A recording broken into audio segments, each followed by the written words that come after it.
The 2019 general election results look pretty definitive for the Conservatives. The Tories got the most votes, won the most seats, and got the biggest majority in a generation. But that doesn't tell the full story. Smaller parties saw a massive increase in support, but got very little for it.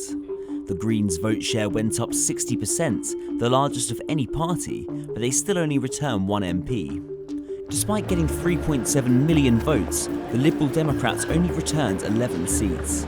In contrast, the SNP got 48 seats, but only had 1.2 million votes, less than half the Lib Dems. Elsewhere, worries about splitting the Remain vote led some people to vote tactically, but it didn't seem to help.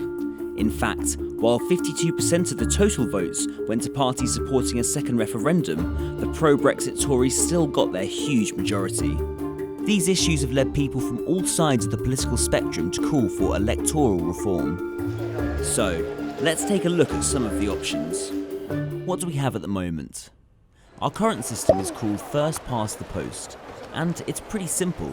Basically, the candidates who win the most votes get to become MPs, and the party with an overall majority of MPs gets to form a government. This simplicity is why it's favoured by many.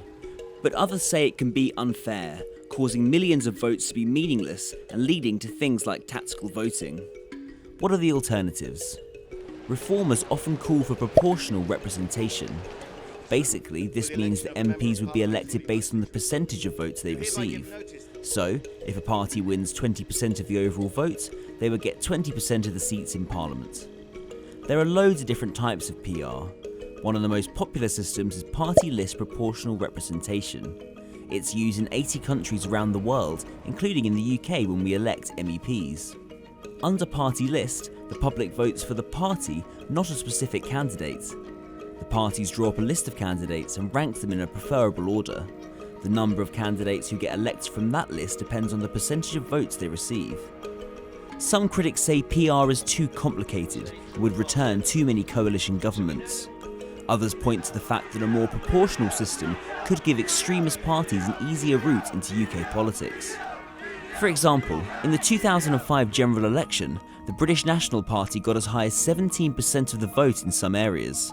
Under a proportional representation system, parties like that would have a better chance of getting in. Another popular option for change is alternative vote. AV is technically not a form of proportional representation, but some argue it's fairer than first past the post. Under AV, voters rank their favoured candidates on the ballot paper. If more than half the voters put the same candidate as their favourite, they become the MP. If not, the counters take a look at the second place votes, and so on until one candidate gets a majority. We actually had a referendum about AV back in 2011, but it was rejected by the British public. Will we ever actually see electoral reform?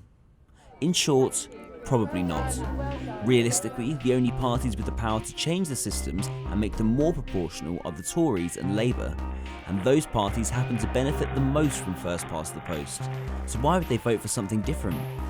And after the huge majority first past the post return for Boris Johnson, it may be a while until we see any meaningful change.